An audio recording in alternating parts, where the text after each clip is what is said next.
Persona 2 Eternal Punishment takes place in an alternate reality from the first two games, and had the events of Persona 2 Innocent Sin happened as they were in-game, we would have never gotten Persona 2 Eternal Punishment. Gamers! Holy sh... Persona 2 Eternal Punishment begins in late 1999, directly after the events of Persona 2 Innocent Sin, where we see Tatsuya Suo somehow magically remembers his friends and the events of Innocent Sin, which is impressive because, I'm gonna be honest with you guys, I don't remember any of that shit, man. I was like a little freaking doo-doo baby in 1999. I was knee-high to a sand mouse back in those days. Somewhere in a creepy cavern, we see a mysterious old man leading a very unsettling and cultish-looking ritual of Kodadama. Back at the Daily Bugle, we see Maya Amano is also working for Coolest Magazine, a popular teen magazine in this dimension or timeline as well. And she's approached by one of her photographers, Yukino Mayazumi, who tells her of a mysterious letter that's just arrived for her. The letter is a weird warning from some joker named Joker. And at the same time, her boss calls her in to investigate a series of murders done by none other than also Joker. Hey, you gotta give it to him. The guy gets around. Maya's first lead takes her to Seven Sisters High School, where on the way she bumps into her friend Ulala, who teases her about working extra hours and says, hey, you know what, bitch?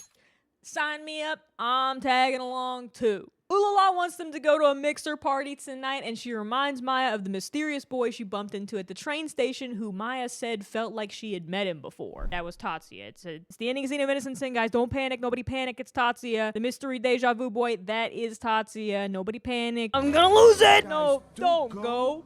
Don't leave me alone. At Seven Sisters High School, they go speak to Yukino's teacher friend, Miss Psycho, who, when they arrive, is being questioned by the police about their school's former track star, Anna. The police suspect that Miss Psycho has something to do with the recent string of murders, especially Sergeant Katsuya Suo, who is Tatsuya Suo's big brother. And honestly, kind of a major serve in those sunglasses. Look at you go.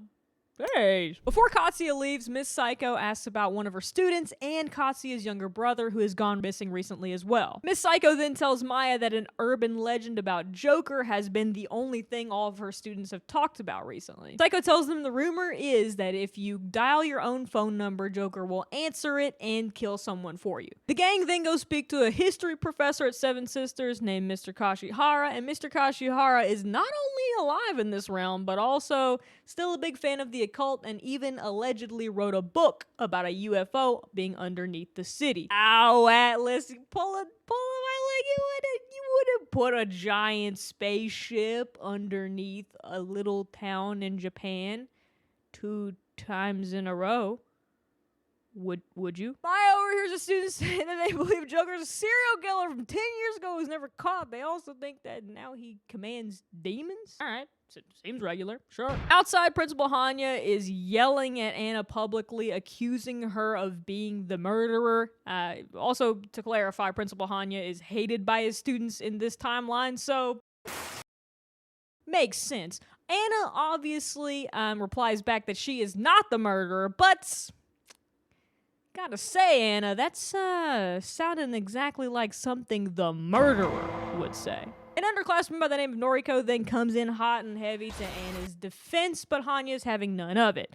Maya and Ulala both think Principal Hanya is wild and wacky. They think he is a few giant wrenches short of a giant toolbox, if you know what I'm saying, so they go to confront him. On the way, they pass by a strangely familiar teacher by the name of Maya Okamura. Maya, girl, if you remember this, you are going to be pissed at that lady. That's all I'm saying. Maya and Ulala enter Hanya's office to find he's dead. Katsuya comes in immediately after, noticing that Hanya is holding a note exactly like the other murders. Anna comes in, sees Hanya's dead body, and immediately bolts out the door. And I gotta say, my friend, Anna, that is not gonna help you beat the allegation. Katsuya and Maya chase after her, but come face to face with a big fat demon in the school hallway. A man with a bloody creepy sack over his head, looking like he's doing some kind of creepy pasta doodle bob cosplay, comes in, and he calls himself Joker and says that he was the one that murdered Hanya in response to a request. Joker calls Maya out by name first and last and says that he knows her very well, also stating that he knows what she did on the other side. Joker then summons a big old fat demon and challenges the group to summon their personas. He also tosses over some handguns to Maya because he knows that she knows that he knows that she knows how to use them puppies. Meanwhile, Katsuya, bless his heart, is trying his level best to arrest Joker. However, Joker's demon just comes over and bonks him on the head, which activates Katsuya's trap card, summoning the Greek titan Helios to the playing field. Ulala also whips out a persona, the Greek nymph of beauty, Callisto. And Maya, well, Maya's persona is also Maya, the eldest of Atlas's Greek daughters. Together, the three defeat Joker's demon. However, Joker then summons his own persona, which is also Joker. Then Joker uses Joker to wipe the floor with the group. A glorious, beautiful, shining butterfly man appears, whisking the group away to Philemon's realm. On the way, Maya briefly sees visions of the other side.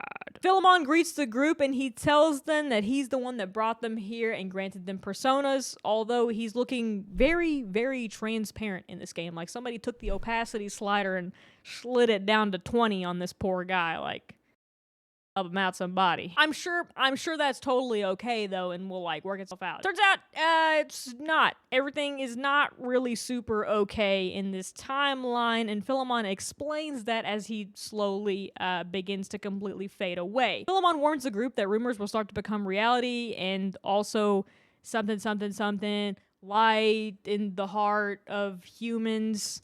I don't know, man. It was really hard to understand him. He was cutting out a bunch. I guess the Wi-Fi was just like really in his realm or something. The group then all wake up back in the hallway, all realizing they shared the same dream, and it was not just a dream, despite what Nelly would have told you in 2010. Katsuya calls in the murder, and he suspects Anna's the one who called in the hit on Hanya. Katsuya tells both Ulala and Maya to stick by him for safety. Okay, sure, whatever, man. Sherlock chauvinist. Ulala then wonders if the Joker rumor made him real, and Katsuya gets the feeling that that might be right. Chasing after Anna, they battle demons, but also encounter some that are not all that bad and actually wish to help the group. And blast it!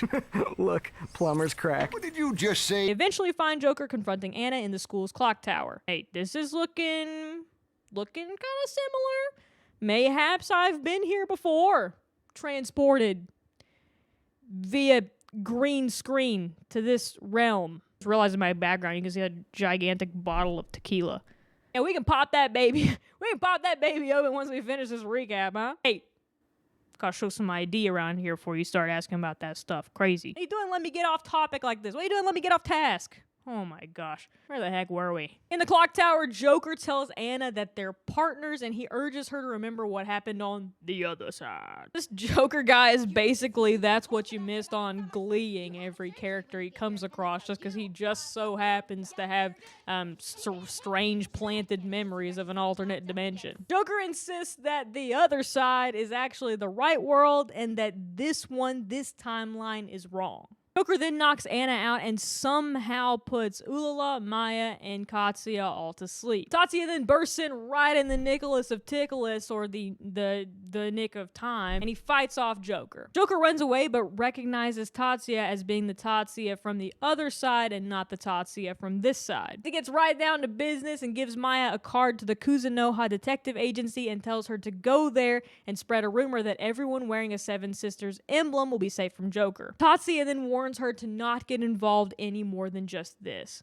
Katsuya's captain then takes him off the case and takes it over himself. His captain also tells Katsuya that he's unqualified and just like his father. You're just like your dad, Katsuya, you little stinker. Have fun talking about that in therapy, you little turd. Katsuya, however, refuses to drop the case and he teams up with Ulala and Maya to track down Joker. At the detective agency, they meet Tamaki, a Persona veteran and college student working at the detective agency. The chief of the detective agency, Todoroki, says he doesn't normally do rumors, but is curious to see if this whole anti-rumor Uno reverse card thing will actually work out. Tamaki says Tatsuya was in here earlier asking about the source of the rumors and wanting to know how many Persona users there were. Tamaki says that she knew of at least 9 in her high school alone. Tamaki then shows him a website where a man with the gamer tag Baofu is keeping track of every rumor being spread in the city. They chat with Baofu online and he's curious to know how exactly they survived a direct encounter with Joker. Baofu doesn't want to just be their Discord daddy from afar. He wants to come and meet the gang. The gang wait in the bar Parabellum for their buddy Baofu to arrive. Katsuya, a real Renaissance man apparently, has noticed the recent celestial event that took place with the planets aligning and a cross formation with the Earth at its center. Some people were calling this event the Grand Cross and were fearful that something crazy might happen. Yeah, nothing happened at all. Totally uneventful, actually, Katsuya, weirdly. Just one of those weird things where a bunch of old people go outside and take kind of really super blurry photos of the sky at like 2 a.m. and then post them on Facebook kind of thing. About that time, Baofu then arrives at the bar Parabellum looking dripped out as fuck, I'll be honest. Like, look at him. Head to toe. Call him ranch because he's dressing, baby. Baofu immediately senses their persona powers and understands how they survived Joker's attack. Baofu tells the group that he's also a persona user and he's rocking the epic Greek hero Odysseus. Baofu tells the group that the Joker rumors originated from a TV show, but Joker himself actually came from the current foreign minister, Tatsuzo Sudo. Baofu says the guy has a dark history of underground dealings, and rumor has it that the arson murder case a decade ago was committed by his son. Baofu says that the minister is involved with the recent murders as well, and Baofu joins the group needing to uncover the truth behind Sudo's son and Joker. Baofu then spreads a rumor that Parabellum also sells weapons, and bingo bango, there's suddenly more guns and ammunition here than in a Call of Duty lobby. Baofu notes that if Maya keeps the emblem Tatsuya gave her, Joker will stay away. Knowing that that would hinder the investigation, Maya burns the emblem. One thing about Maya is that she kind of goes hard. Although Baofu knows where Sudo is, he first takes his friends to see Igor!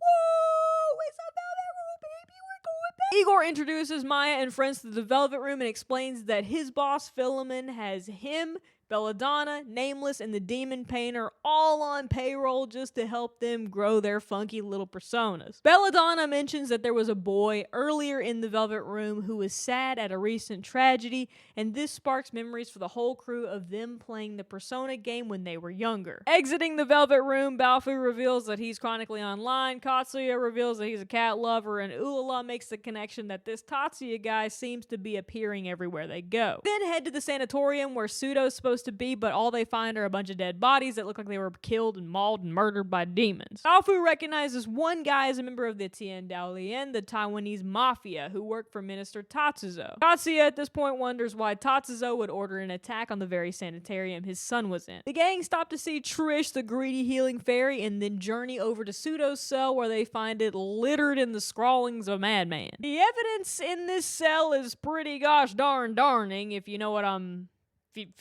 saying. I mean, there's pictures and like a list of every victim thus far pointing to Sudo being Joker. Maya reads a prophecy known as the Oracle of Maya scribbled on the wall and feels sick reading it. It's okay, Maya. I also get indigestion when I think about the plot of Persona 2 Innocent Sin. The gang then all think back to how the whole Grand Cross event was pretty uneventful, and Maya drops to the ground in pain. Ulala says that this has been happening pretty frequently to Maya ever since she met Tatsuya. Heading back to the main office in the sanatorium, they find Tatsuya Sudo himself standing among some guys he's just murdered. Sudo asks Maya if she's remembered the other side by now. Sudo then confesses to the murders and the murders from a decade ago, saying he's got voices in his head giving him step-by-step DIY instructions on how he needs to carve up and sacrifice his victims. Sudo says that the source of his power is Kododama. All he has to do is say something and it'll happen. And Sudo says that his father did this to him. Perhaps with a spooky ritual? Maybe at the beginning of the game. Baofu then sees a man outside with a scar trying to call one of the guys Sudo has murdered. The guy's phone is ringing, but Baofu rushes outside. Sudo is playing the serial killer role a little too well and decides to pick up the dead guy's phone and answer it. He says he's killed all of the mafia guys and will be coming for his father next. Sudo tells the group that he used to kill for fun, but now he just takes commissions to kill via the Joker rumor. He tells Maya once again that this side is wrong and he's working to right it. He asks Maya once again to remember the other side. Joker escapes but invites Maya and company to hang out at the Sky Museum. Chasing after Joker, they run into Maki, a main girlie from Persona 1, who sensed that Maya and the gang are all Persona users, and she senses Maya's closeness with Yukino. Maki explains that she's buddies with Yukino as well, and a Persona-using veteran herself. Back at the Sky Museum, Maya is immediately greeted with a bunch of innocent school children all enjoying a nice field trip. This, of course, is completely safe for them to be doing and does not worry Maya at all. Like, why would a deranged serial killer ever go to the Sky Museum? That seems like a place where only learned men and women and non-gender binary subscribing individuals with taste would go to learn about planes. Oh, Lord. Oh, everything's gone tits up. Oh, it's on fire. Oh, the museum's on fire. Oh, if only someone could have foreseen this. Joker, of course, sets off freaking fire bombs in the Sky Museum and tells Maya that just like on the other side, she needs to save the kids by taking them to the roof. Way to spell it out for her, dude. She could figure it out. Let her do it. Come on, let her cook. This kid named June is also apparently at the Sky Museum, and he recognizes Maya and comes up to her. Katsuya begins a little search and evacuation. Maya can't help but feel like this place is awfully familiar. And on the roof, it's a cage match. Tatsuya versus Tatsuya for the 3rd annual Persona Battle Royale, baby. We'll sell you the whole seat, but you're only gonna need the edge. Who's taking on the championship belt? Find out. Not June, though, because Tatsuya Sudo's got a friggin' knife to his throat, so there's that. Sudo wants everyone to remember the other side. Katsuya, Maya, and the gang all arrive on the roof as well. Katsuya's like, Tatsuya, what are you doing here? You silly goober, he's everywhere. The Tatsuyas, Suo and Sudo, can't decide if Maya should remember the other side. Maya, girl, I'll be honest, I didn't leave anything on the other side that was worth going back for, if you know what I'm saying there. The floor then collapses beneath them with Tatsuya dangling over the edge. Sudo's just happy to see it's not him taking the plunge this time. Sudo goes to stab Maya. June punches him, and in goes Sudo right down the hole again in this world. Tatsuya, the one who didn't fall down the hole, tells them their only way out is the blimp. He also already knows that Sudo snuck aboard, so he and the gang go down to confront him. Sudo now has his Harvey Dent thing going on from the last game, and he's not happy about it. The voices in Sudo's head go nuts, go crazy once more, and the gang are forced to fight him. Tatsuya unleashes his persona Apollo, and they whomp the serial killer, but Sudo says that fear of the Joker rumor is already so prolific that he won't die. Tatsuya throws Katsuya out of the blimp. June gives Tatsuya the lighter, and Tatsuya throws Maya out as well so he can safely crash land the blimp into the sea. On the beach, Katsuya is confused. Balfu is trying to find out what the Minister of Foreign Affairs is up to, and they report back that Joker is dead. Simply, that bastard's like a mosquito in these games. I wouldn't count my eggs quite yet, Katsuya. The gang split up to look for clues. Maya returns back to her job where she and the boss meet with Chizuru Ishigami, a fortune teller famous for her accuracy. Chizuru notes a mysterious aura surrounding Maya and says in her TV interview that Joker is actually anyone who uses the Joker curse, as they will then become possessed by Joker. This was an outrageously bad thing for the homies. Katsuya meets with his bosses and learns that the Joker murders are still occurring. He questions the chief and asks him why no one is looking into Minister Tatsuzo. The captain relieves Katsuya of duty and then hands a list of every person who has ever called the Joker, including Ulala, to the guy with the scar. Meanwhile, back at the boxing gym, Ulala is trying to return to her regular everyday life when she hears that everyone who has ever used the Joker game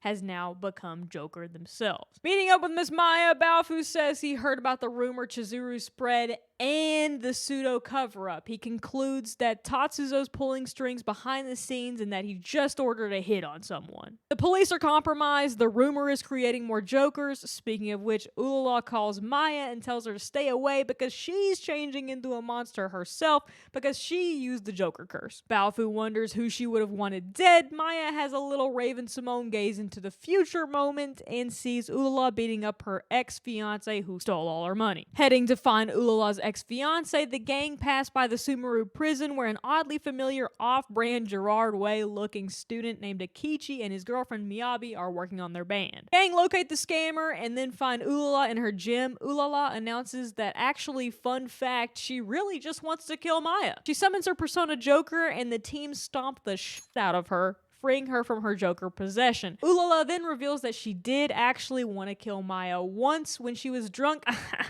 I was crazy back then. I was probably up or something. They take Ulala back to the Velvet Room where Igor, a man of many talents, exorcises the Joker right out of her. Igor says that Joker is really just the heart's darkness. It never truly goes away, just waits for the moment to rise up when the person succumbs to its draw. Maya gets a call from Anna, who's saying that the student Noriko transformed into a Joker and then was kidnapped. How does everyone just have Maya's phone number? Anna says that everyone is being kidnapped and held at the Zodiac Club, and Katsuya believes Noriko put out the hit on Principal Hanya. Arriving at the club, they meet with Anna and learn that the club was bought out by the Taiwanese mafia and that Tatsuya and Anna hang out there sometimes. Anna also mentions that there's a casino in the back. Heading back there, they immediately recognize the guy with the scar that they saw at the sanatorium. Baofu calls the guy out as being Young Pao, an assassin of the Taiwanese mafia, but Young Pao counters and says that Baofu's really just the same as him, seeing as that he's killed plenty of their men back in Taiwan, back in the day. Now would be a great time to mention that Baofu throws coins as a weapon, but the coins travel as fast and do as much damage as a bullet would. This guy is nuts. Somebody need to call the X-Men because that's enough to put Gambit into retirement. Pack your bags, baby. You're going back to Louisiana. It's over for you. The card shit's just not going to do it anymore. Baofu doesn't deny those allegations, probably mostly because they make him sound cool and mysterious, but also because he's trying to cut right to the chase. He asks Young Pao what Tatsuzo's plans are, to which Young replies that he's simply cooperating with the police and Japanese government to hunt their Joker problem. Young Pao's being a little goober and a turd and says that they're not holding anyone hostage, and he gladly surrenders Noriko over to them, but Baofu knows a trap when his little nose smells one, I'll tell you that much. Noriko immediately whips out an even bigger and badder Joker persona and attacks the group. The group knock Noriko out, but Young gets away. Katsuya is suspicious of Baofu, and Baofu's just a gamer, man. What can he say? Noriko's saved in the Velvet Room, and Katsuya receives an anonymous phone call saying for the group to meet this person in the park for the information they seek. The trap, guys. Don't do it. There's no way they do it. Come on. Anyways, at the park, which they go to, they're met by a guy in a trench coat. Classic. And he calls himself Sneak. Classic. And then he reveals that the police, the media, and several corporations all have corrupt roots in an organization known as the New World Order. Classic. Katsuya wants to bust into the police station and run those corrupt cops over himself, but Sneak urges them to take a more subtle approach, saying that even if he could take them on, it's a bad idea because they're above the law and Katsuya would just end up like his dear old dad. Katsuya is shocked that Sneak knows his dad, but like, come on, he's a mysterious guy in a trench coat sitting on a park bench. He just knows stuff. Come on, Katsuya, come on. Sneak tells them that they need to get some hard evidence on Tatsuzo so they can manipulate him. Sneak tells them that they're also not the only ones investigating this and urges them to draw out 2 contacts to trade information with. Ulala suggests starting a rumor to draw them out, and Tamaki at Kuzunoha is pretty confident she's seen these 2 before. Ulala and Baofu create a big old fat diversion. Maya and Katsuya speak with Eriko Kurishima and Kei Nanjo, Persona veterans who fought together in Persona 1. Eriko's a model but loves occult stuff. Nanjo is an heir to his family's company. Baofu reveals what he knows. Nanjo brings up Guy Shinjo, Tatsuzo's shady secretary, who may actually be a guy named Kandori, former president of the Sebek Corporation and assumed dead after the wacky incident he caused with the Davis system. Nanjo tells the gang that he and his classmates actually fought together to prevent Kandori from destroying the world in Persona 1. While Nanjo was sniffing Kandori's wet farts, Eriko was doing some investigating of her own into the fortune teller that spread the rumor about people transforming into Jokers. Like cartoon detectives with their magnifying glasses to the ground, Nanjo and Eriko accidentally bump into each other when they find their clues both lead to the same source. foreign minister Tatsuzo. The readings are being used to warp reality and recruit jokers for the New World Order, which is assumedly Tatsuzo's wild and wacky cult that he enjoys doing fun little harmless and mostly recreational rituals with. Nanjo tells them that the kidnapped jokers are being transported to a lab that Guy Shinjo, Tatsuzo's shady secretary, commonly goes to. Eriko says the fortune teller is also filming a TV show later that day, so they'll need to work together to get both pieces of the puzzle. Matsuoka, Nanjo's new bodyguard and butler, Master Wayne, warns them to be discreet about Nanjo's activities as he represents the Nanjo group. Eriko mentions that a former classmate is actually a celebrity at that news station, so it shouldn't be hard for them to get in. Eriko joins the squad and enjoys seeing all of her old pals from the first game. Good times. I'd say things were much simpler back then, but they fucking weren't. They arrive at the TV station where Hidehiko, or Brad, is waiting for them. He's an OG Persona user from St. Hermelin High School who is now a popular talk show host at the TV station. Yukino also arrives. She was there taking pictures of Brad for her photography gig, but she's more than happy to join her old friends in a little investigation. Hidehiko confirms that Chizuru's sudden rise to popularity was absolutely manufactured, and Ulala notices a suspicious-looking little kitty cat that's been sitting there observing their conversation this whole time. He's so cute, though. Look at him. Hey man, come on, look. Just take these doubloons and forget what you saw here, forget what you heard here. Capiche? Hidehiko tells them that that's Chizuru, the fortune teller's cat, and it's a spy cat. Anyone remember that movie, Cats and Dogs? It was crazy. The cat, kidnapped a whole family and held them at gunpoint and everything. Good times. Spy Cat aside, the group investigate the TV station and bump into Genji, the manager of the idol group Muses. Maya feels like she's met him before, and she also feels like she hates his guts.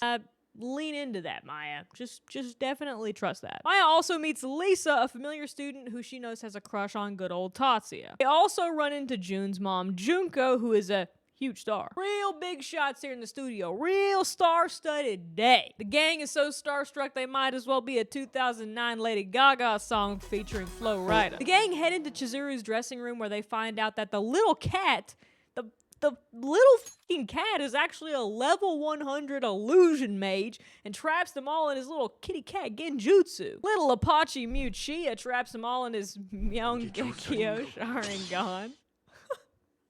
I don't remember writing that.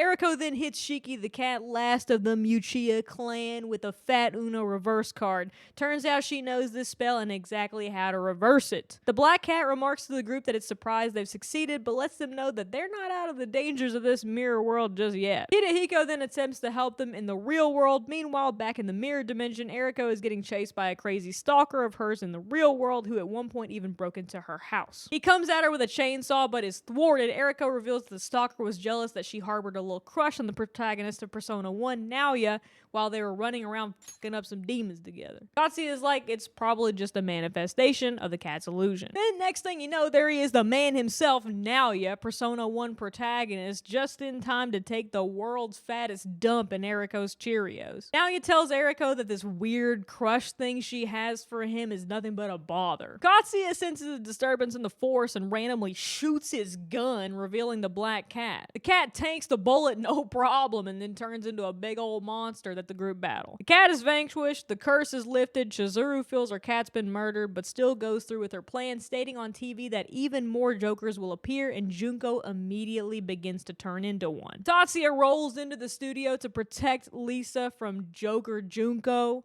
Junkoker. Then Chizuru ominously calls Tatsuya the Paradox. Calm down, guys. Calm down. Probably has no significance to the story at all. Probably doesn't mean anything. I mean, she's probably just talking about his shoes. So you're the Paradox? Yeah, maybe that's what the screen says, but I think what Chizuru really meant to say was, damn, Tatsuya, that's a nice paradox. The group rolls in behind Tatsuya and face off against Chizuru. They dunk on Chizuru as per the usual, but nobody unclench your cheeks just yet because she's still on the loose. Turns out, and you'll never believe this, the gang took down a decoy Chizuru and not the real Chizuru. She hit us with a freaking substitution jutsu. Gotta be kidding me, man. After the battle, they find that Tatsuya has already blue skidooed, but not before he blue subdued Joker Junko. Before he left, Tatsuya told Lisa to take Joker Junko, or Junkoker, to the Velvet Room for some of Igor's tender loving healing magic. Want some of that myself, Igor. Well, it's like the Elden Ring thing where she hugs you, but me and Igor. Meanwhile, Nanjo is sweetly waiting for the group in a sewage treatment plant, probably doing some kick flips with Donatello down there. Nanjo's crazy with it. He's like Tony Hawk Pro Skates the way he gets down. If the pizza's not here in 30 minutes, it's free, dude. Oh. Nanjo tells the gang that the plant specifically serves a secret laboratory, and he tells them that they shouldn't have a problem sneaking around down here because he's very familiar with the sewer system, mainly because, and hang on to your little hats here, it comes from his company. Nanjo also reveals that his father financially supports Tatsuzo, the corrupt minister with a passion for weird underground rituals. He also reveals that his father built this facility for Tatsuzo, no questions asked. Nanjo, is this how we're honoring Alfred's life? His service? By cavorting with villains? I'll suspend my judgment for now, but only because he looks so darn goofy and cute in that stupid little moped helmet. I love that guy, man. He may not be Japan's #1 man, he's the #1 man in my heart. Respect to you, Nanjo, I'll be honest. The gang are about to Scooby-Doo split up and avoid security when none other than Nanjo's former classmates Reiji Kido and Maki Sonomura from Persona 1 emerge. Don't get confused. This is actually Persona 2 St. Hermelin High School class of 1997 fam damnly reunion for the PlayStation 1. Reiji, in the past few years, I guess, has apparently put on a shirt and lost his love for Captain America. Maki's rocking the short hair look, and you know what? Looks great. Go, girl. Looks fantastic. They both volunteered to tag along and help Nanjo out. We then learn from Nanjo that, like Twitter employees being poached by Google and Meta after Elon pooped his pants and fired everyone, Sebek scientists, along with their research, had all been bought out by the Nanjo group once Sebek fell apart in Persona 1. Oh, I'm sorry. I thought this was the bathroom. Oh, good Persona Lord. 1, can you do something for me? So, this one's doing something to my mental, I'll be honest, guys. Also, I injured my foot. Hold on. I injured my foot, and I'm icing it with, hold on. I'm standing on a little box, and I have Trader Joe's, frozen peaches that I'm icing my foot with while I'm recording this. So you see me doing like a weird little shuffle. It's because I'm putting my foot up on a box that has these peaches on it. I'm icing my little foot. So, sorry. Sorry that I hurt my foot, guys. We learned that the Nanjo group actually worked alongside the government to continue developing projects like the Davis system that Kandori made in Persona 1. As they delve deeper, they find our boy Akichi has been captured by security in the plant while he was tracking a rumor that the lab uses humans for experiments. The gang rescue Akichi, and Akichi reveals to them that he was actually just trying to save his friend Sugimoto, even though Sugimoto had used the Joker curse on him. Akichi gets plus 15 respect with Nanjo, and Nanjo lets him tag along with the group. Further in the facility, they find prisoners who have been taken over by personas or demonized. They work to rescue all the prisoners in the lab, even though the gang are unsure how they're going to reverse their current demonized states. And all I gotta say, gamers, is that it is a good thing that this game took place in 1999 and not in 2023, when Nanjo had the opportunity to both play Last of Us, then re-experience The Last of Us through Pedro Pascal's exceptional performance on the HBO remake of The Last of Us, because I might have just double-tapped those prisoner guys and went on my merry way, if you know what I'm saying. Like, they're infected, and I gotta save my own. Come on, Nelly. If you made it to this part of the video, follow me on Twitter. That's it. It's free. I tweet about nothing, but you can tweet at me. And I will tweet back at you, and we can tweet each other. We can tweet each other fun tweets. Back at the lab, Balfood discovers some files on the experiments to separate Joker personas from the hosts as part of research Kandori was doing to artificially create persona users. Nanjo sees that the rumors of Kandori's return have come true as Balfood gathers up as many of the research files as his gay little hands can carry, which is not a comment on Balfood's sexual orientation. It's just a figure of speech. I don't know how to say it any other way. I'm sorry. But Baofu downloads this shit on his hard drive that I guess he just carries around for moments such as this, where he needs to steal data from corrupt corporations and governments just like this one, and the gang go ahead and head in. The gang discover dozens on dozens of tubes, each containing a Joker persona. Suddenly, a spotlight turns on the group, and Kandori himself calls out to Nanjo. The group find themselves trapped with no way out, and Akechi is captured yet again. Nanjo asks how Kandori came back from the dead, and Kandori reveals that he was summoned through Kodadama to continue his research. Kandori tells them that he will spare Akechi if they give back the research they stole, but he plans to kill Akechi anyways, even when they surrender the research. Also, in this localization, I feel like I have to, I feel like this is my duty to point out to you guys that Kandori's name in the localization is Guido, which only makes me think of the freaking guy from Cars. You know, the little forklift guy who goes meep meep. What does this guy look like? He's like blue. I just did a Google search, looking up Guido from Cars, and I found like one of those, like movie edits that people do and just post on Instagram or whatever. It's like the actor says the most basic thing, and they're like, what? He got him, totally owned. There is one for Guido. So this thing we're doing here is no longer a recap. We're gonna pause the recap. This is now a reaction video. Gotcha. All content is react content, baby. Got your nose. Got your freaking nose. Anyways, we're gonna watch this in TikTok. No. Guido, don't choose violence. We'll get him. We're better than him, Guido.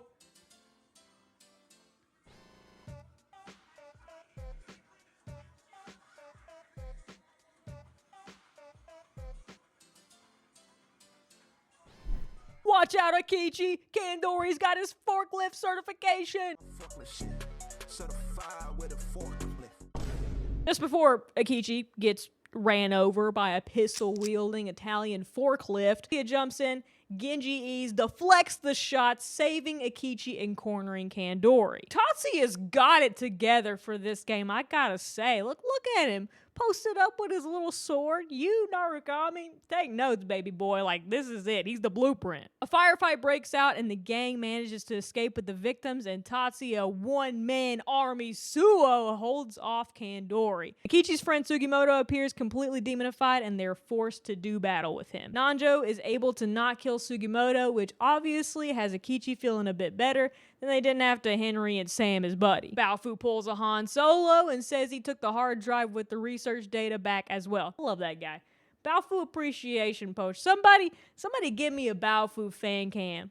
Look at this guy. What a gamer. They return to Nanjo's hotel base to find that his penthouse has been entirely wrecked and his crew murdered. Eriko thinks it's the NWO, but Ulala points out that it also could have been the mysterious sneak guy who pointed them this way in the first place. Baofu notes that the location is very obviously compromised and suggests that they should use his hideout instead. Baofu takes them down to his hacker man gamer basement, which looks an awful lot like our boy Bill's setup. You gonna teach us how to make a nail bomb and set us up with some gay porn, Baofu? Baofu starts reading the research documents he stole and learns that the JSM is a Joker separation machine. The separated Jokers go into a tank known as the Kagari, which contains things like hatred and fears. Now, if they really wanted to collect some negative energy, all they had to do was log on to reddit.com and search something called The Last of Us Part 2, or I guess they could just hook 10 gamers up and force them to play the shooting segment from Yakuza Kiwami. That would also do the trick. Research reveals that they were tracking every call made about Joker, so they knew where to be, and the research also proves that many people who were in on these experiments, including Captain Shimazu, Kazuya's boss, who fired him.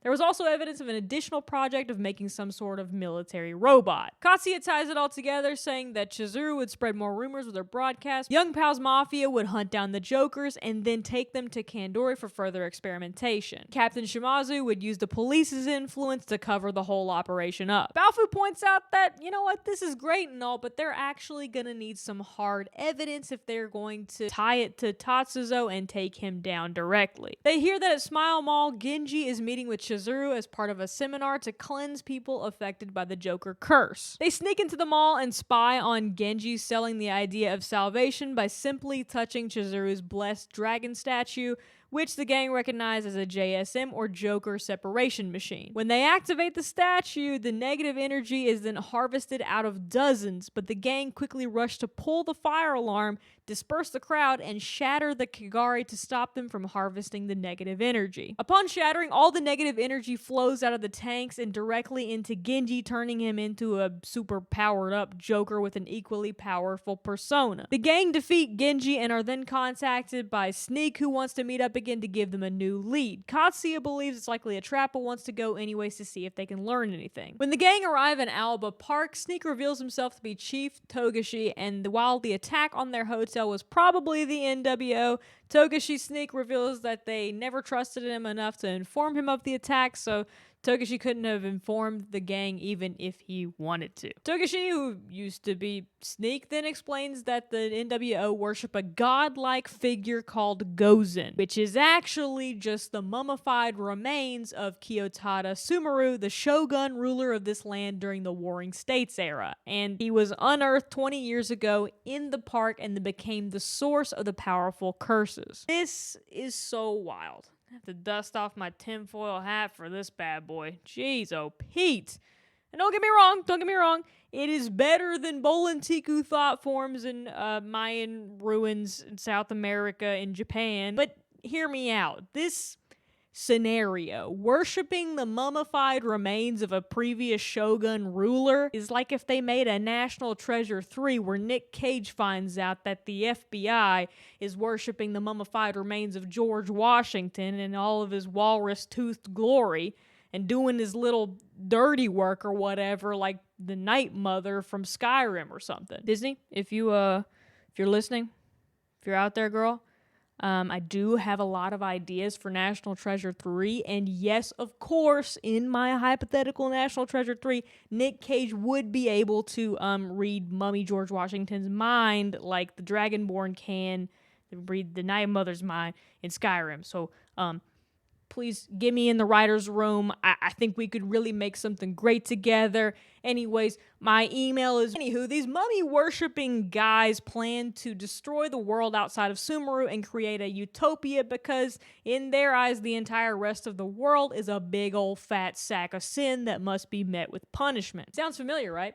If you said yes, then you are either thinking of the plot of Persona 2 Innocent Sin, or you were thinking about the average billboard in Ohio. To destroy the world, these goobers plan to use the Wanglong dragons, which are underground energy flows known as ley lines, and have them destroy a huge quantity of stored negative Kagari energy. Basically, this catastrophic blast will disturb the Earth's poles, knocking it off its axis and kill everyone. Well, what's the point of destroying the world, you may ask? Wouldn't that also destroy their mummy-loving utopia?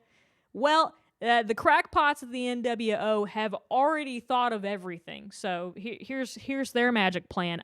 They plan to elevate the entire city with a secret ancient spaceship called the... What were you gonna say Zabalba? You're gonna say Zabalba. It's Torafune in this game, so please get it right. It's Torafune in this game, and the spaceship Torafune has been made real by a rumor. New timeline, new spaceship, same old freaking gamers, am I right? Togashi, formerly known as Sneak, tells Katsuya that their only hope to stop the end of the world is to destroy Tatsuzo and take out Gozen, the Shogun Mummy Lord. However, just as Togashi tells him this, who else appears but Captain Shimazu, looking like Old Man Jenkins and Mr. Burns had a mutant gay baby. Shimazu's like, Togashi, I didn't hear you just betraying us, did I? Kinda almost like how you betrayed your best friend 10 years ago, huh? Speak to that, Togashi. That's even your real name, Sneak Boy. Come to find out, Togashi's best friend that he betrayed all those years ago was actually Katsuya's father. Ooh, that has got to sting for young Katsuya there. He is definitely Definitely gonna go home and tell his cat about that later. Apparently, Togashi got too close to catching Tatsuya's pseudo and was forced to frame Katsuya's father for a crime he didn't commit to get out of hot water with Tatsuya Pseudo's father, Tatsuzo. Togashi's like, no, yeah, that definitely did happen, and also I definitely did betray your father, and also knew this day would come when you first joined the police force to clear your father's name, Katsuya. Togashi also tells Katsuya that his father was a proud man, and he accepted the false charges in order to protect Togashi and his family. Shimazu is actually Uno reverse card delighted that Togashi told them all this about Gozen and Tatsuzo because it actually helps out the NWO. He states that the publicity will help add credibility to the rumors spread about them. Shimazu then whips out his gun and says, keep the NWO's name out of your mouth next time, idiot. Oh, and also, you just got Voldemorted. And then he shoots Togashi. Maya uses the old Itachi body flicker technique that took her down in the last game to teleport behind Shimazu and hold him at gunpoint, and the rest of the gang appear on stage as well. But Shimazu reveals his trap card and his own forces come out of the woodwork to surround the gang. Alpha Park is now looking like Steve Carell's conference room on a Tuesday at 2 p.m. The group do what they do best and take Shimazu to school, and then Shimazu uses his last dying breath to do a double down skis on the NWO and their mission. Togashi then tries to reveal to the gang the NWO's hideout as he lays dying. Katsuya, their hideout, it's... Come on, you father-killing bastard. Where is it? Oh no, he's dead. Meanwhile, back in Baofu's grandmother's basement, Baofu's wiretapping reveals a deal going down in the abandoned factory between Young Pao and Tatsuzo. Tatsuzo meets with the rest of the NWO's executives, one of which is General Sugawara of the Civil Defense Force. And I'll tell you something about that Suga kid, yeah. Boy, could that sumbitch sit on a goddamn bench and set up a mean freaking spike in high school. I'll tell you that much. Volleyball legend. Crazy that he graduated, joined the military, and saddled up with these corrupt weirdos. Life comes at you fast, I guess. Suga reveals that their next project, the X1, is complete and ready for testing. Other members of the NWO express their concerns about the actions of the Paradox, despite Gozen saying they'll leave it all alone. Arriving at the abandoned factory, the gang see Young Pao waiting there with his men when all of a sudden a big fat mecha tank looking machine waltzes in and slaughters all of Young Pao's goons. The military then follows the tank up to take out the rest of the mafia members, and Young Pao slips away with the gang all running after him. The gang as in the main characters, not the gang as in the mafia in this context. Katsuya surmises... surmises? They really write surmises? Man, that's crazy. Katsuya surmises that they knew they were being bugged, so the phone call was a trap set up to take out Young Pao and Katsuya and the gang simultaneously. Young Pao at this point knows that Tatsuzo's betrayed him. In the factory, Young Pao is cornered by Baofu, who rolls out and wastes Young Pao with some goddamn Chuck E. Cheese tokens, prepared to end his 5-year grudge saga with the mafia leader. Young Pao, you stupid son of a bitch. You should have known better than to bring a gun to a coin fight. The man with the better hair wins again, baby. I'll see you in hell. I feel like an anime character.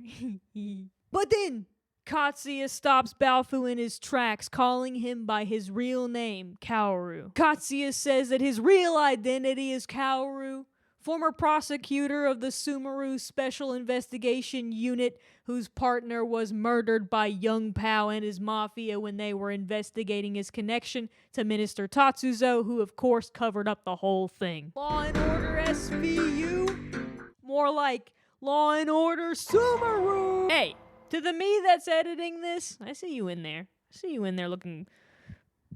Hey, can I get a fan cam of Elliot Stabler's fat ass with Baofu's head on it? Thanks. Baofu then admits to everyone that he was using the group to complete his vengeance, but Katsuya says they need Young Pao alive to be able to testify against Tatsuzo. Just then, the X1 robot himself, Ironhide, comes in and frickin' 360 no-scopes Young Pao off the face of the planet. The group, however, then blasts the X1 robot to bits, just like Sentinel does to Ironhide and Transformers Dark of the Moon. What the fuck, man? What Talk about the angriest 12-year-old in the world when I watched that shit happen. Nearly stormed out of the cinema like an old conservative grandfather seeing a gay couple in the background of their grandkid's Disney film. Don't be fooled, these sunglasses are to hide the tears that are in my eyes. Fucking loved Ironhide. What the shit? Our boy Young Pao then uses his last dying breath to spite Tatsuzo and tells the gang Tatsuzo's plans to awaken the dragons. He's going to start with the blue dragon in the undersea ruins, and he also tells them which ship Tatsuzo will be on. The gang grab one of Nanjo's boats, craft a few potions of underwater breathing with the old brewing stand, and then race off to the undersea ruins to face Tatsuzo. Back on the enemy's boat, Chizuru asks Kandori why someone as strong and, I guess, undead as he is working for Tatsuzo. Chizuru suggests to him that he should take over the NWO and become the new leader himself.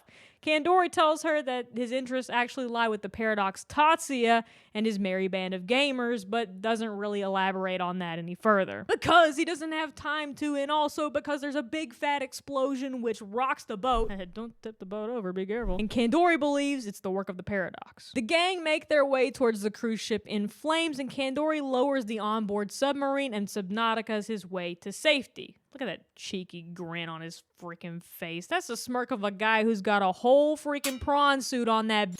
The group board the ship and start taking out members of the NWO left and right. They're making the bullets rain like Jennifer Coolidge mowing down gay Italian hitmen. They finally make their way to the conference room the NWO is using and discover the ruins location. Meanwhile, in Paradox Town, Tatsuya has gone Jason Bourne, Solid Snake, David Blaine, John Wick on the NWO. He's blocking bullets. Wha-ching!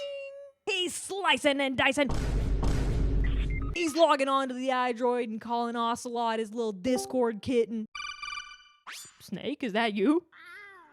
Tatsuya then tries to tell Tatsuzo that he's being manipulated into believing something wrong. Tatsuzo, man, like, hear me out. Nyarlathotep is a messy bitch, and he's got his big fat tentacles shoved all the way up your... The gang catch up to Tatsuya, and Tatsuzo recognizes how strong the group is and their ability to freaking take down the entire Japanese military. Tatsuzo does that goofy thing that all villains do, where he tries to bring them over to his side. You're not so different from me, you see, so that they can help him build a, ideal world without man's sin together or whatever. Look, Tatsuzo, we kind of worked 2 whole games to get to this point, so shut your hole and put your dukes up, baby boy. Tatsuzo instead puts his dukes on a helicopter and leaves, leaving the group to fight off a whole freaking slew of Future Industries mecha tanks. Tatsuya tells the group that he wants to make like Fleetwood Mac and go his own way, jumping into one of the mech units, telling the group to take the submarine and get the heck out of here. They head down to the undersea ruins. Tatsuya blasts Kandori's sub, but the group arrive to find out that they're too late. Kandori has already broken the seal. Kandori states that there are 11 more seals around the world and they have all already been broken as well. Tatsuzo and Gozen head for the spaceship Torifune, but in the meantime, Kandori looks forward to battling Nanjo, and Tatsuya, Chizuru wants a rematch against the gang as well. Though the gang fold Kandori like a lawn chair once more, he tells them that fate cannot be broken that easily. Tatsuya tells them that he won't allow what he knows is coming to happen again. The gang hightail it out of there, and Kandori apologizes to Chizuru, and she tells him that she actually was just happy to be with him until the end.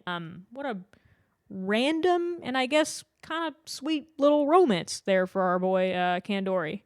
May he rot in the undersea ruins. In peace and love. On the shore, Katsuya demands an explanation from Tatsuya, who keeps avoiding them. Tatsuya reveals to Katsuya that he's actually not his little brother. Well, not the one from this timeline, anyways. The gang pop on down to Alea's shrine, where Maya has a flashback of being trapped inside the shrine while young Tatsuya was stabbed outside by Pseudo and they were saved by their personas. Seeing Maya's reaction, Tatsuya confirms that she has some memories of the other side just like he does. Tatsuya says that in this timeline, the shrine never burned down. Tatsuya brings him to the cave beyond the shrine, explaining to them that their unconscious memories lie here warning them to only follow him if they can handle exposing their pasts. In the cavern, Nanjo remembers his last day with the old St. Hermelin High group had together after graduation when Nanjo was leaving to study abroad in England. Maki in the flashback suggests to everyone that they should make a promise that if they ever achieve their dream, then they will all meet again. Nanjo agrees, repeating his goal is to become the #1 man in the world. Naoya agreed as well and shook hands with Nanjo. After Nanjo leaves, Naoya tells the group that he's also going away for a while for his own reasons. Eriko made the promise with them that she would become a successful model, and though she hid her feelings from Naoya at the time, Eriko wanted to be by Naoya's side the whole time. Nanjo states that before now he had never truly considered what it would mean to be #1 and lost his way at some point, but is now refocused on his goal again. Eriko states that she also lost focus on being true to herself and decides to be stronger going forward. Tatsuya helps Maya remember that herself, along with Yukino, Lisa, and Akichi, all met at Seven Sisters High to investigate the Joker rumor said to make dreams come true. This, of course, is in juxtaposition to the events that occurred on this side, where Maya was sent to investigate Joker murders and ends up teaming up with Ulala, Katsuya, and Balfu. Tatsuya tells them that what they're seeing is a different reality, an alternate timeline that he is originally from. He explains that while his body is from this side, the Tatsuya inhabiting it is the one from the other side. Tatsuya then gives the team a 90-slide PowerPoint presentation of the team from Innocent Sin's previous battles against members of the Masked Circle as they fought to prevent the Oracle of Maya from coming true and destroying humanity. Now I'm recapping the story of this game while Tatsuya recaps the story of the previous game, which I already recapped, and now I'm recapping the fact that Tatsuya is recapping the last game. This is the Persona version of XQC reacting to Critical, reacting to CoffeeZilla, reacting to Logan Paul making fart poo poo doo doo noises into the microphone with his mouth for 7 minutes straight. Now, if you keen little gamers out there will remember the pseudo from this world makes references to the other side as well and tries to get Maya to remember.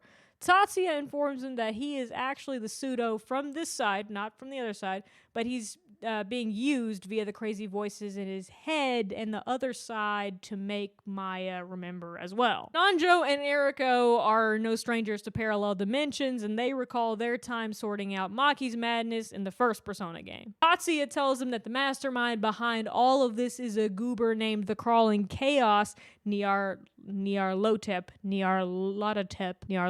who is the natural opposition to our boy Philemon and feeds off of the darkness in people's hearts. Which is somehow, some way, still more believable than a Shogun mummy calling the shots. Nanjo and Eriko know about Nyarlathotep, but they thought that it was just Kandori's persona at the time. Finally, Tatsuya shows them what Philemon told them about the argument Philemon and Nyarlathotep had about the nature of humans, which sparked this whole clown fiesta in the first place. Bruh. During this revelation from Philemon to the kids in Innocent Sin, Maya Okamura teleports behind Maya, introduces her vital organs to the Jesus Spear from Evangelion, and then Maya's death fulfills the Oracle of Maya, which destroys the entire world except for Sumeru, which is floating on the spaceship Zabalba. She explains that in the world of the collective unconsciousness, strong beliefs can become reality, and so they traded the last 10 years of memories and experiences to reset the world from that point and avoid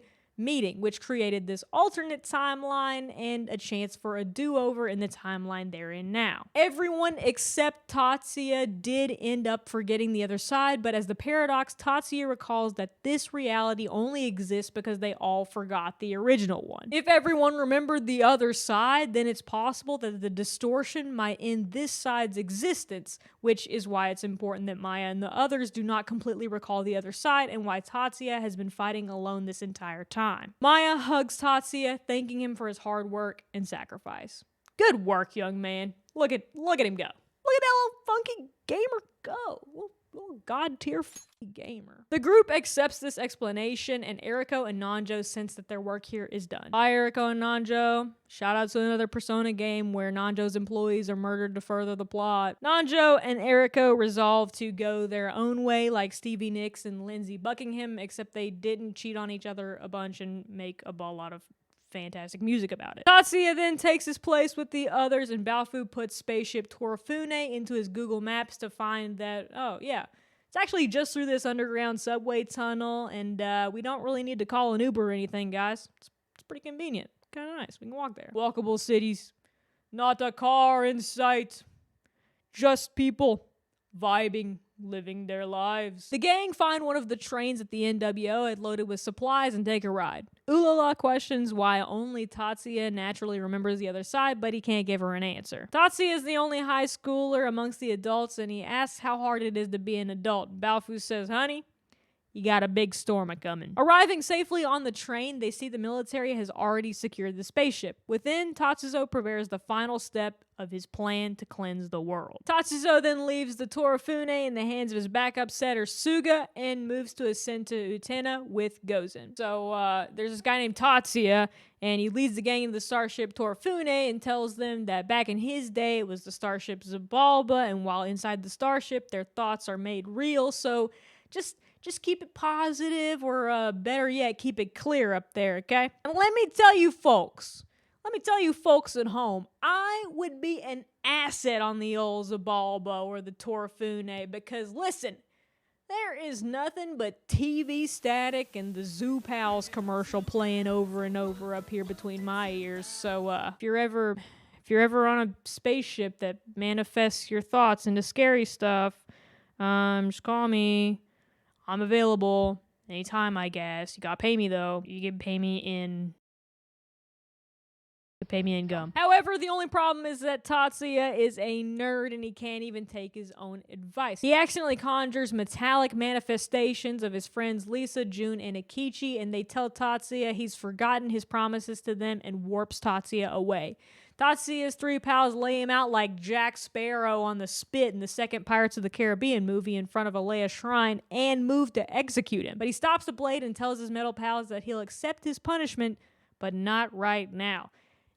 He's got work to do, gamers. He'll catch up with y'all later, though. No worries. Tatsuya fights and defeats them, apologizing to the group for endangering them and also sucking at following his own advice. Heading deeper, they find dead soldiers and hear that the general has turned into a monster. On the court, look at the little guy go, man! You got this, Suga! Kageyama's talented, but you can still fight alongside your teammates. You can still stand on your own, baby boy. Get in there! Get in there! Set up the spike! Quick attack! Oh my gosh, he's an animal! Yeah. So Monster, not on the court, Suga stomps in toward the gang after having massacred the military, and at the same time, a giant castle begins to rise out of the center of Sumeru. Spaceship Torafune also begins to ascend, carrying the entirety of Sumeru City. Tatsuya tells them that Tatsuzo still has to perform the dragon ritual, so there is still time for them to stop him, but not very much. Working together, they push General Suga, rumored to be immortal, down a pit, and they find they have no way to control the ship and use one of Kandori's teleportation devices to escape to the surface. On the surface, they hear from Jun's father that it was Kyotada Sumeru who built the castle on top of the Torafune after a legend that gods arrived in it to grant mankind the gift of civilization. Kashihara is tinfoil hat certified, and he tells them that Kyotada Sumeru used Wanglong fortunes and rumors based on the principles of yin and yang to rule during his time. I know yin and yang are not pronounced like that, but I'm not going to pronounce it the correct way because either way, y'all will roast me. Kyotada was one day slain by a samurai and mummified for his punishment. The samurai what did the slaying was named Tatsunoshin Suo, aided by Princess Mahime Amano and Ninja Junosuke Kuroda. Sounds like we have all the gamers we need then. When they enter Sumeru Castle, they're greeted by the statue of Joka, the one who opens the door to Utena, and are tasked to collect the 7 spirited words called Kodadama in order to continue. In the castle, they find our boy, the samurai Tatsunoshin Suo, who lends his aid as a persona in the fight to end Kyotada once again. They make their way forward after collecting the 7 Kodadama and find the man himself, Tatsuzo, standing in the middle of the executive council, all all of which he has just recently murdered. The minister insists to the group that he isn't mad. The only madness is society and the state of the world these days. Tatsuzo then points out that as long as people continue to be selfish, they will suffer eternal punishment. This moment right now were an ABBA song, gamers. It'd be name of the game. Tatsuzo goes to finish the ceremony, calling upon his good buddy Gozen with his big fat offering of negative Kagari energy. Massive creature begins to take form from the energy in response, and the dragons around the world converge on Torifune while Tatsuzo watches on and laughs maniacally. A great pain suddenly takes a hold of Tatsuzo and he pleads to Gozen while being transformed into a monster. The gang smash the corrupt foreign minister, but the world-ending dragon nonsense is still going down around them. They approach the mummified shogun knowing that they must take down the source of the curse itself, Gozen. The mummy returns, but Brendan Fraser and Rachel Weisz are nowhere to be seen, so it looks like Tatsuya and the game are gonna have to take this one themselves. The gang managed to defeat Gozen, but it wouldn't be a Persona game if the ending didn't have like 27 things you have to defeat and God didn't make an appearance. So here we go, buckle up gamers. Above Gozen's corpse, a portal opens up and begins to suck everything up around them, including the dragons and Torifune and the castle. Kind of like just like a really powerful Dyson vacuum. After a fat suck from the Dyson V15 cordless portal vacuum, they find themselves in the collective unconscious, and Nyarlathotep in the form of Tatsuya welcomes them. He appears as dark versions of each of the gang, explaining how he gains power from many sources, but mainly the anger, ignorance, and vengeance in people's hearts. Nyarlathotep insists that he is the true reflection of what humanity is. He is their true selves. Nyarlathotep then invites them to play one last game and reveals a captured June, Akichi, and Lisa. He then reminds them that if everyone in the group recalls the other side, then this side will cease to exist. Nyarlathotep offers them one hostage for each shadow they're able to defeat, or else the others will remember and the world will reset again. The team make like Ryan and Shulk and enter the Monado Mandala, where they're forced to face their past. Tatsuya is forced to watch himself give up his academic excellence and dream of becoming a pastry chef? Look, Katsuya, I'll give you 5 Hollywood handshakes right here if you take this Nyarlathotep guy out so we can all go about our days. Sound good, man? Katsuya's shadow self points out all the regret he holds in his heart at not being able to make little cakes and pies and cute shit like that, and the resentment he has towards his father and brother for sacrificing for their benefit this whole time. Shadow Katsuya does not let up for even a second, even stating that Katsuya's got some beef with Tatsuya because he's developing feelings for Maya and believes his little brother's in the way. Katsuya wrestles with himself, but eventually ultimately does what's best and fires a gun at his shadow. Tatsuya admits that there were times where he'd had these feelings and even hated his baby brother a bit, but no matter what, underneath it all, he still loved him through everything. Come on, Tatsuya, that's just brother stuff. Get over it and go bake a pie, big man. Ulala has to face her constant complaining and alcoholism. Ulala knows this about herself and admits to having wasted her time trying to find herself when really she should have been making herself and building a life for herself instead. Shadow Katsuya and Ulala face off against the group for Akichi's life. The group beat them and free Akichi without exposing him to the memories of the other side. Philemon teleports Akichi to the real world safely and says that moving on is the best thing for them to do right now. Next up on the trauma train, it's Balfu's stop, baby, and he's forced to watch Reverse Odysseus killing his partner Miki again after digging her up from her grave. Nyarlathotep, man, this is crazy. Balfu knows from seeing this that the one person he has never been able to forgive for her death was himself. Balfu accepts responsibility for his partner's death, but Katsuya whomps him, telling him that he needs to stop living in the past and learn to accept himself and move on. Nyarlathotep is back as Tatsuya, who throws a jab at Maya, trying to get her by prodding at her feelings for Tatsuya. Gang take down Shadow Balfu and Shadow Maya to free Lisa, who is safely taken away by Philemon after the smackdown takes place. Finally, the group surrounds Nyarlathotep, who shows them June still in his grasp and begins to show them Tatsuya's hidden truth from the other side, showing Maya's death and how Nyarlathotep won in the argument over the true nature of humanity's hearts. He also shows them their choice to reset their memories and jump timelines, as well as how Philemon had chosen to take on Tatsuya's face in that world. Nyarlathotep shows how Tatsuya promised to make a better world this time, and he promised to meet them again someday. Everyone accepted this deal except Tatsuya, who refused to forget everything. No, don't go. Don't leave me alone. Sorry. I love this game. What the Nyarlathotep also got a kick out of that voice acting and laughs, pointing out that that's why Tatsuya feels so guilty, is because he's the reason why the world is on the brink of destruction. Tatsuya broke the goddamn promise to his friends and compromised their deal to give the world a second chance by choosing to remember everything that happened. Tatsuya's selfishness caused the distortion, fracturing the boundary between the worlds, and is why he never fully became the him that exists on this side. For the sin of being the only person to break that deal, though his friends all paid the price, those 10 years of memories, Nyarlathotep twisted the events for them to all end up meeting again anyways as his punishment. Nyarlathotep forced him to face the consequences of his actions, getting back all of his memories when he accidentally bumped into Maya at the train station. The gang don't really care and defend their boy Tatsuya anyways, which makes Nyarlathotep laugh again. At this point, everyone in this room is ready for battle, baby, and the gang unite once more, a different team in a different timeline,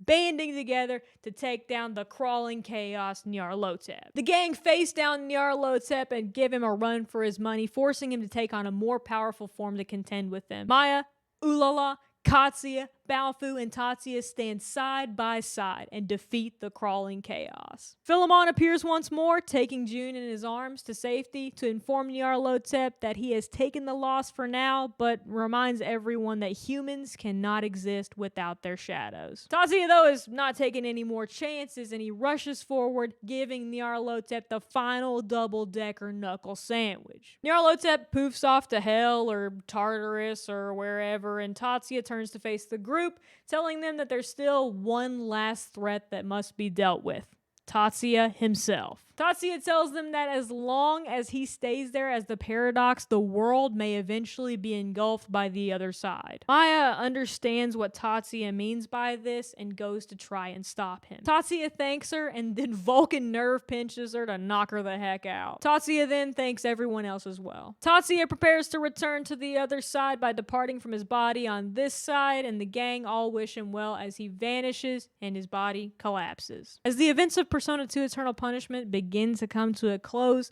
Sumeru City begins to recover. However, many of its citizens will never know the truth of what really took place. Maya returns to her job as a reporter, focusing in on her work. Baofu logs out and sheds his chronically online identity, telling his partner Miki that he's ready to be the real Kaoru again. He also tells Miki that he's starting a search agency for missing people with his new partner Ulala, who tells Miki that she'll take good care of Kaoru. Nanjo and Eriko thank Tatsuya for helping them get on with their lives and recognize the efforts and sacrifices made by the group to give this side a chance to go on existing. The St. Hermelin High School alumni, or the St. Hermie homies as I'm told they're called online, they all make good on their promise and they meet up. Maki, Yukino, Hidehiko, and Reiji all arrive and catch up with each other, recognizing the others' efforts and successes. Though Masao and Ayase don't make it out, Maki and Eriko are losing their freaking minds as one more special guest arrives at the reunion. It's their boy, Big Dog Naoya, fresh out of the Velvet Room. Here he is. Gamer time and check. Woo!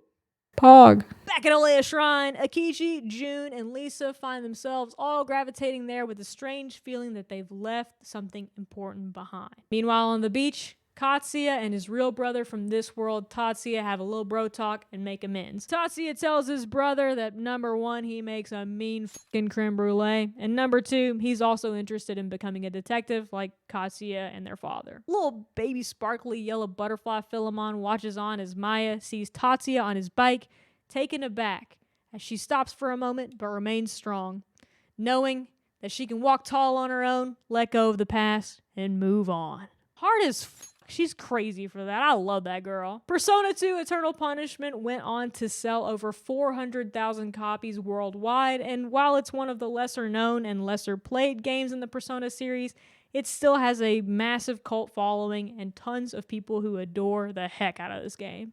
When I first started editing and posting the first two games in this series, I literally thought we'd never make it here. Never thought I would make it to this moment where I'm standing here having just recapped all of Persona 2 Eternal Punishment, because holy cow, these were just such an undertaking and honestly such a fun and crazy project, but we did it. We made it here. And you guys have enjoyed these recaps and supported me more than I ever could have imagined when I first sat down to write my first Persona 1 recap months ago. So the ride has been crazy. Your support has been crazy. And from the bottom of my heart, man, I just thank you guys so much for all your comments, all your likes, all of everything. Hopefully I can start streaming here soon, and then you guys can come hang out with me there, and we can maybe do some Q&As and play some games and all that good stuff. But for now, that's the end of this video. That's all I got for you. And as for this series, well, I'll see y'all in Persona 3 Fez. Persona 3, the festival, the festival edition. Because it has the whole story. Anyways, thanks again, you guys. Have a fantastic rest of your day. Thank you so much for watching this far. Holy shit and holy cow. See ya. Thanks. Goodbye now. Be safe. Be safe on your way out. Don't let the door hit you where the good Lord split ya.